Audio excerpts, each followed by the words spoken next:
Hello everyone, my name is Saurabh Gupta.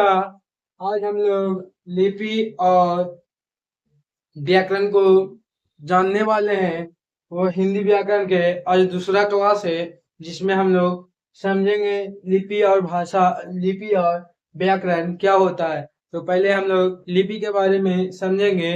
जिस भाषा को लिखने के लिए चिन्ह या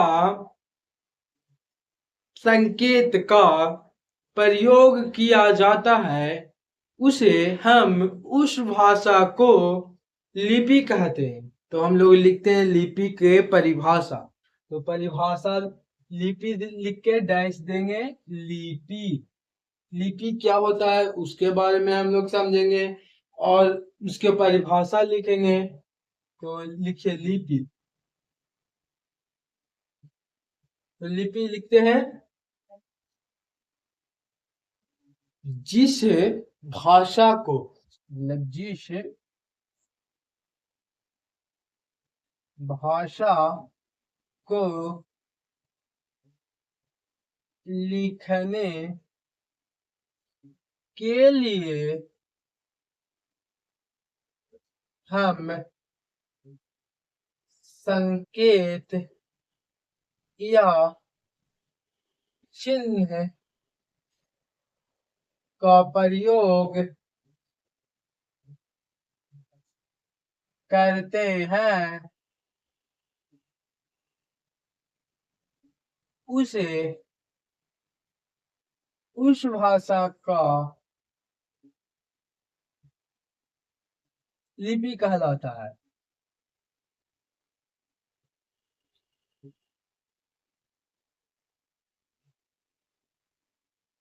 जैसा कि हम लोग पहले ही बता दिए थे कि चिन्ह और संकेत का प्रयोग किया जाता है जिस भाषा को लिखने के लिए, उसे हम उस भाषा को लिपि कहते हैं। अब लिखेंगे लिपि एक तरफ एक तरफ भाषा। लिखिएगा एक तरफ भाषा एक तरफ लिपि। इधर लिखेंगे भाषा, इधर लिखेंगे लिपि। तो इधर भाषा लिखिए हिंदी, हिंदी देके डैश दीजिए। तो हिंदी देंगे ना आता है। हिंदी हमेशा देवनागरी लिपि में लिखा जाता है। देवनागरी लिपि। और संस्कृत, संस्कृत लिखिए भाषा में संस्कृत। ये भी देवनागरी के लिपि में लिखा जाता है। फिर अगला देखिएगा तो नेपाली, नेपाली भाषा देखेंगे ना तो देवनागरी लिपि में लिखा जाता है। नेपाली, ये भी देवनागरी लिपि पे। फिर उसके बाद आता है उर्दू। उर्दू देखेंगे ना तो उर्दू हमेशा फारसी में लिखा रहेगा। उर्दू लिखिए, उर्दू हमेशा फारसी लिपि में लिखाएगा। अंग्रेजी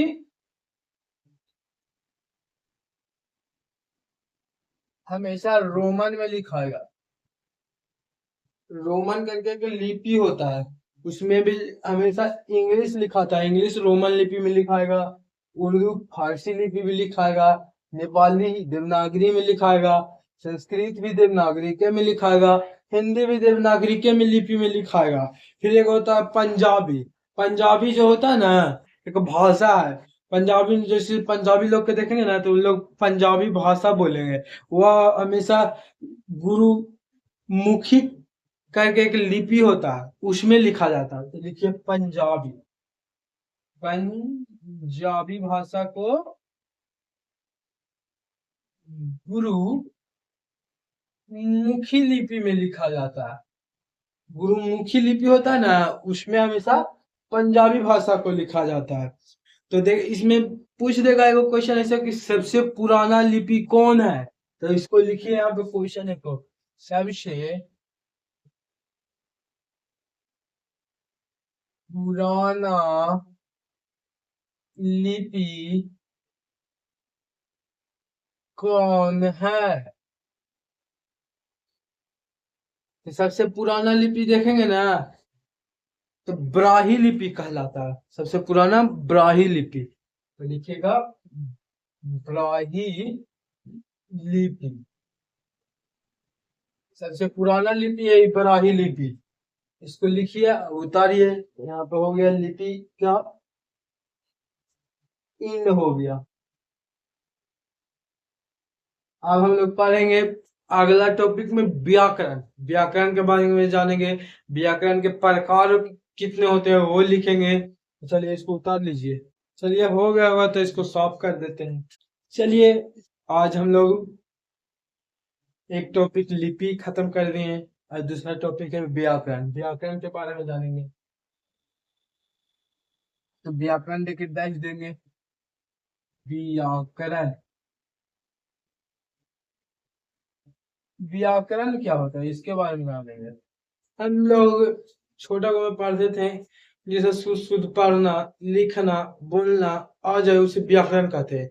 ये बहुत पुराना हो गया। अब हम लोग हाई लेवल यानी 10th में आ गए। तो 10th में इसको हम लोग थोड़ा बढ़िया से लिखेंगे कि नंबर बढ़िया से मिले। तो हम लोग लिखते हैं कि व्याकरण वह शास्त्र है जिसके माध्यम से किसी भाषा को शुद्ध शुद्ध पढ़ना, बोलना, लिखना सीख जाते हैं, उसे हम व्याकरण कहते हैं। तो लिखते हैं व्याकरण वह शास्त्र है, व्याकरण व्याकरण वह शास्त्र है, शास्त्र है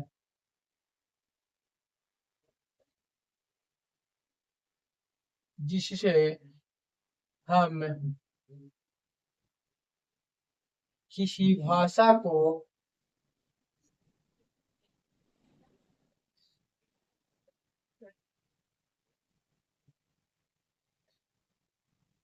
शुद्ध शुद्ध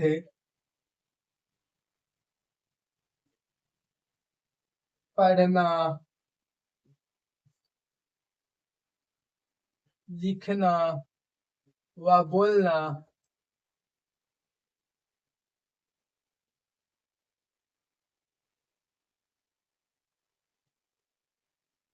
सीख जाते हैं,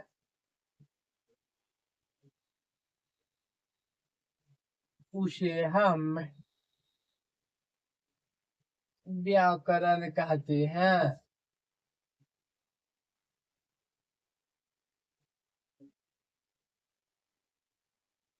व्याकरण के मुख्य रूप से 5 प्रकार होता है, उसके बारे में भी हम लोग समझेंगे। व्याकरण के मुख्य 5 प्रकार होता है।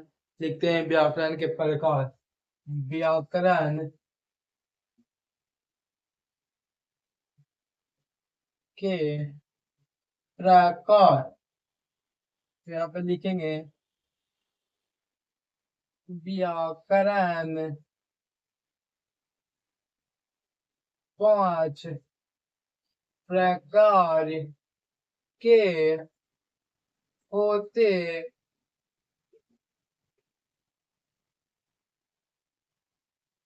व्याकरण हमेशा मुख्य रूप से 5 प्रकार के होते हैं, जिसमें पहला होता है वर्ण विचार। तो लिखेंगे पहला वर्ण वर्ण विचार। दूसरा होता है शब्द विचार। दूसरा शब्द विचार। दूसरा हो गया शब्द विचार। तीसरा हो गया वाक्य विचार, वाक्य विचार। चौथा हो गया चिन्ह विचार।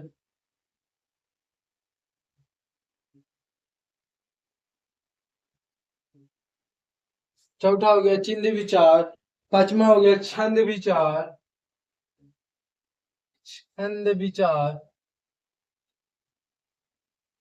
तो हम लोग व्याकरण के बारे में जान लिए, व्याकरण के प्रकार के बारे में जान लिए। तो चलिए यहीं पे व्याकरण एंड होता है, इस क्लास का भी एंड होता है।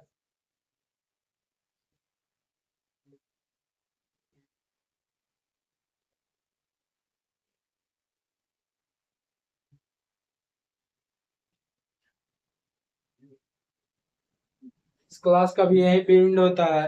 फिर हम लोग कल पढ़ेंगे, कल वर्ण के बारे में पढ़ेंगे। तो चलिए इतना याद कर लीजिएगा, पढ़ लीजिएगा बेहतर तरीका से, तो एग्जाम में दिक्कत नहीं होगा।